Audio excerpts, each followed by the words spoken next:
We're going to trace the old railway from Lisburn to Banbridge, starting off here at Lisburn train station. Beautiful old building. Apparently the station in Lurgan used to be built in the same style.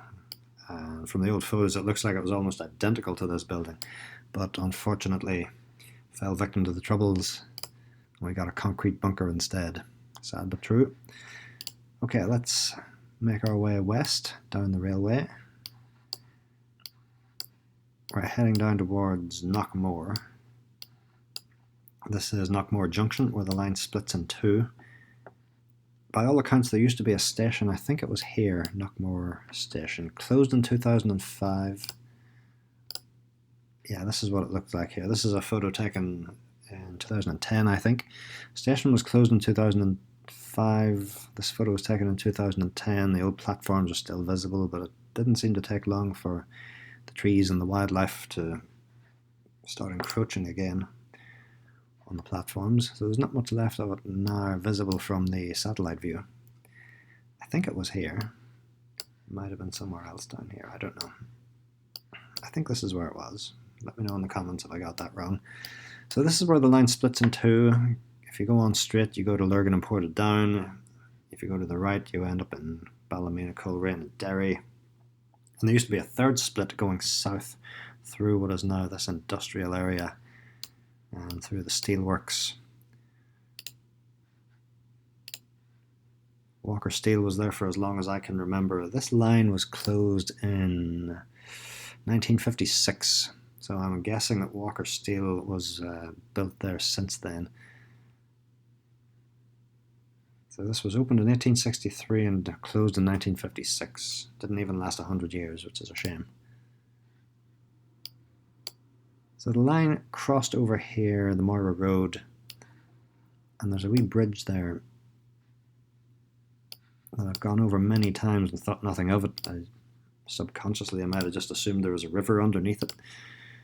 Only recently did I learn there was never a river under here. This was a railway bridge. The trains used to run underneath here and out into those fields towards Dromore and Banbridge.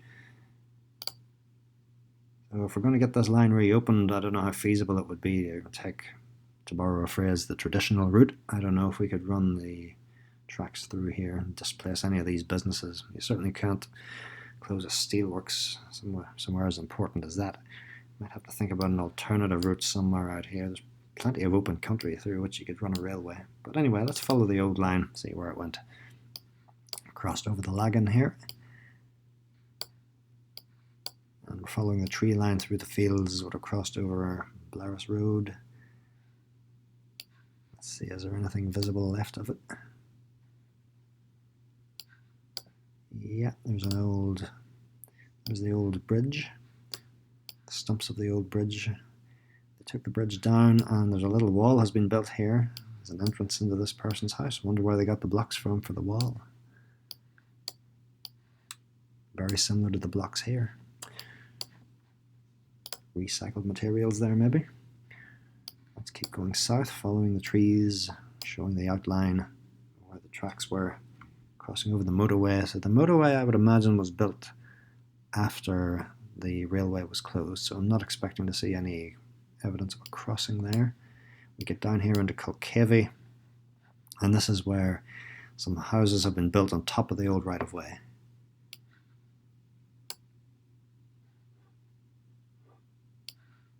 And again, there's another old bridge, remains of it, and there are houses on the other side of it. Doesn't look like we're going to get following the traditional route there either, if we reopen the line. And this happens quite a bit sometimes when railways are closed. Things get built on top of the old right-of-way and then it gets very difficult to reopen it. So if I had my way, there would be a law that says thou shalt not build anything on top of a disused railway line, because you never know when you're going to want to bring it back. It's easy to close these lines down, it's very hard to get them reopened again. And here's something else that was built on top of the line, the A1 dual carriageway. So this part of the dual carriageway was built on top of the old tracks. Then the old line diverged out here, and it starts going in a bit of an S pattern. As I've researched this did not take a very straight course through the country. It weaves and curves through the countryside in an S pattern I don't know why this was. I would love to know why they chose this circuitous route. Quite a few crossover points here. We can't see that one because it's on a private entrance. Ballygowan Road. You can see this one. Yep, there's more grade separation here. Again, a bridge that has been removed, and nearby there's a wall that's been built using blocks that are suspiciously similar to the blocks that would have been used to build this bridge. So I wonder if we're looking at more recycled materials here. Look how low down the fields are compared to the top of this bridge. So I wonder, was there an embankment or something that's been removed? Was there a viaduct? Let me know in the comments. Let's keep tracing the line through the country, meandering and weaving.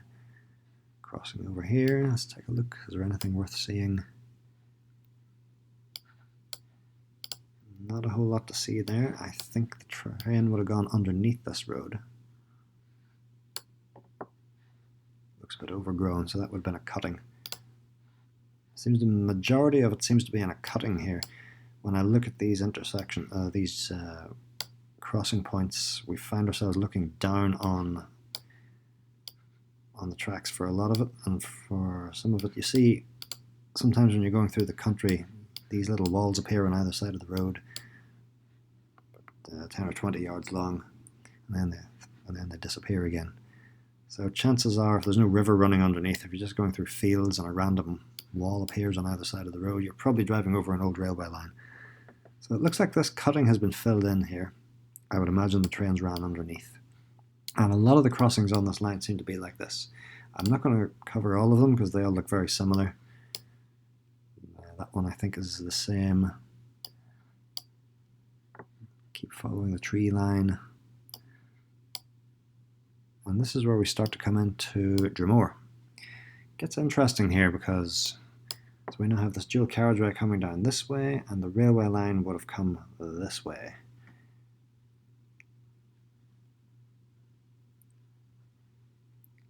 So let's get in a little closer here. Dromore Baptist Church is in the way of the old railway. So it was built on top of the old railway.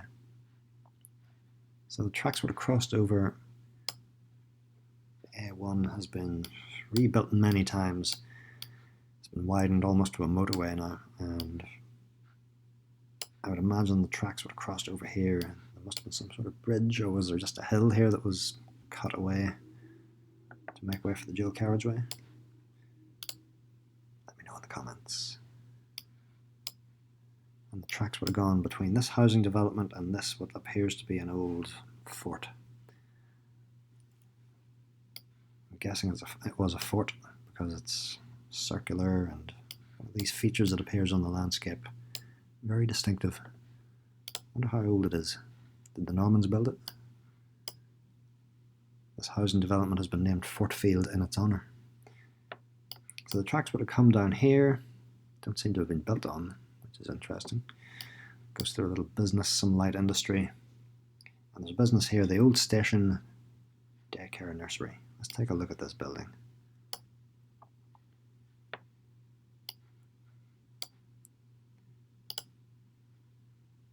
The old station nursery. A train-themed nursery. I think this is a great use of the building. I'm delighted that there's something being done with this building that preserves the character of the building and at least preserves the heritage of it. So the trains would have run behind this wall here. And I have a photo here of the backside of this station. There's the platform still visible. Not a whole lot being done with it right now. Just a van parked beside it.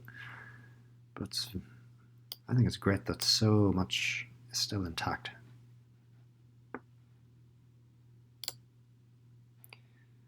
So that's where the tracks would have crossed over, I think around here.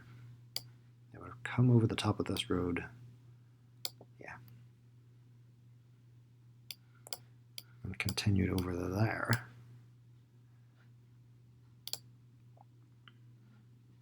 Crossed over this road and getting on just a little closer. Tracks would have come this way and there's a home, there's a house in the way. And then we're in for a treat here. Let's take a look at this from the dual carriageway. There it is. The Dromore viaduct. Magnificent. Apparently it's floodlit at night. Each end of it is closed to public access. Some kids broke in a few years ago and bungee jumped from it. But the sight of trains running on this thing again would be a sight to behold. Now there is a problem with this. So we've seen the challenges there. Someone's house is in there. There's businesses. There's the church has been built here. This would be, and then you got to get the line somehow across the track. If you wanted to get the railway line going on the original route, there's a lot of challenges here. The bridge here would be a substantial length. You'd have to ask the people, the congregation, would they mind moving their church? That's not an easy thing to do. And you got all these businesses. Relocating businesses probably isn't the hardest thing to do, but then if you could get the old station reopened, that would be ideal. Because the station is within a reasonable walking distance of the town centre, which makes it useful in my opinion. Then there are people who say that maybe we could just put the train station out here in the country and let people drive to it. That's one way of doing it, but it's less than ideal in my opinion. It just encourages more driving. I prefer it if people could just walk, take the train, not involve the use of the car at all. And then if we were to get the line reopened across the... See, here's what happened. The dual carriageway was now built on top of the tracks. So if we were to get the line reopened, we would have to build a new line out here. So we're taking effectively a big... we'd be taking a detour across the dual carriageway, through a church, through some businesses, over the viaduct, and then back across the dual carriageway again. Very tricky to do. And any bridge you build here connecting the viaduct to the new line would have to cross over at this point, and it would be a substantial length because of the angle that it's going at. You're looking at a major structure, some sort of cable stayed or suspension bridge. And as you know, these things are not cheap to build. So let's follow the tracks, the dual carriageway, see where it diverges. There you go. So the dual carriageway was built on top of the old tracks as far as here. Now we divert back out into the fields again. There's a farm building on top of the old route. A few crossover points. I'm going to skip a few and a lot of cuttings. Upper Quilly Road. Is there anything to see here? There it is again, another bridge on top of a cutting that has been filled in on this side, not so much filled in on this side. So I'd imagine that everything underneath the bridge has been filled in. And keep on going, someone's built a house here. I'm intrigued by this little setup here. Maybe you can help me with this. So there's the original road, there's the original bridge. The new road has been diverted off to the side after the cutting was filled in. And a little park has been built here. But I wonder what was... It looks like something was here related to the railway. I'm having a hard time figuring out what it could have been because... I don't know if this is a recent addition or if it was an original feature of the railway. Could there have been a water station where you topped up steam engines? You know how steam engines needed to have their water replaced frequently throughout the route? Let me know in the comments. There's no major settlements nearby, so I don't see how it could have been a station or a halt. Let's press on. Very clear, very easy to follow this line here, because it's just one big trench through the country. And when I looked at this earlier, there doesn't seem to be any level crossings. It seems to be 100% grade separated. All bridges. So a lot of money was spent constructing this line. Crossover Kiln Road here, we're getting into the outskirts of Banbridge now. This is where there is a little wall has been overgrown. But there's the cutting, still hasn't been filled in. It's overgrown, but hasn't been filled in by earth or anything. And the wall's overrun by vegetation. It's like Chernobyl. Nature reclaims everything that people abandon. Cutting continues in here. between this housing development, Banview Heights, and Banbridge Academy. And the fact that the cutting was never filled in, I think, deterred developers from building on top of the tracks. So it's a happy accident, really, that the cuttings were never filled in. Church Road is where it crosses over. This looks like the main road to Lurgan. So any traces of a bridge are long gone. I'd imagine this road has been rebuilt and reconfigured numerous times. If there was an old bridge here, maybe it's been reconstituted into this wall.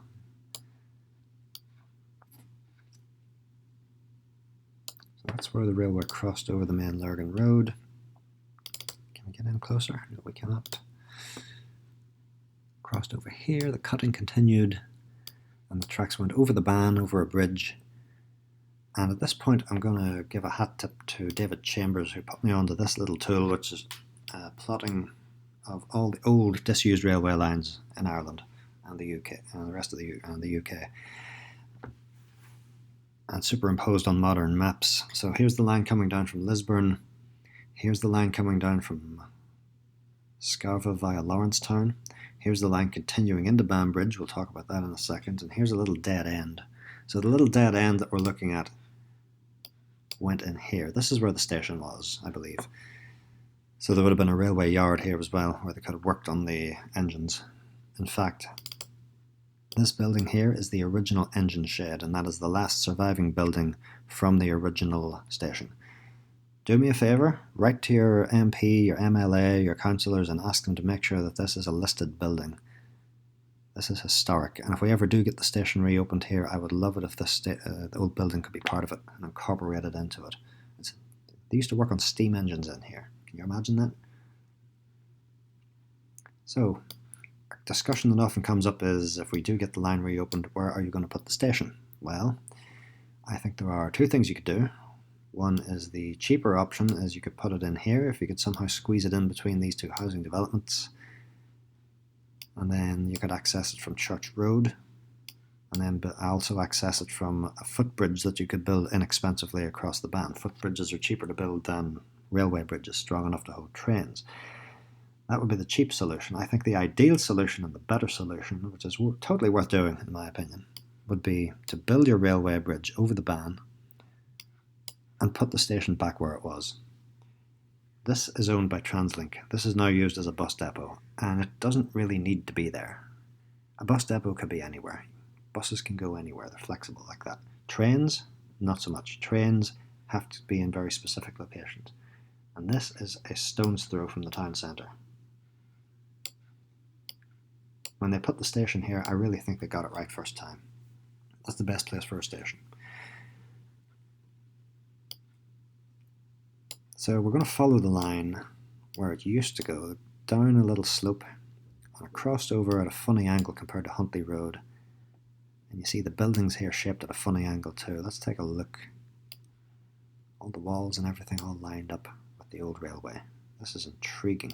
So the trains would have come this way. You're looking up towards the Lisburn line here, and here we're looking away from it. I think the trains went down what is now this footpath. See the funny angle? It's not a 90-degree angle. This street is a 90-degree angle to the road, but this is not.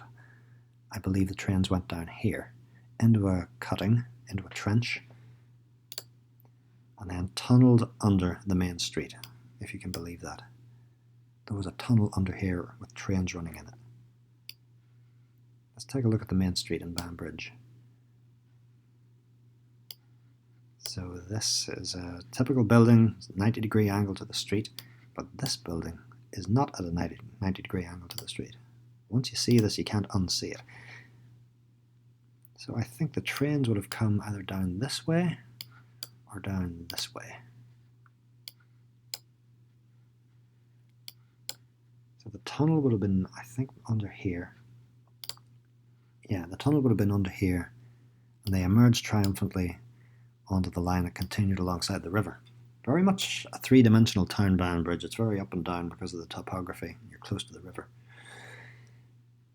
And you can just about see here that the artists have painted railway sleepers on this nice walking path, this footpath.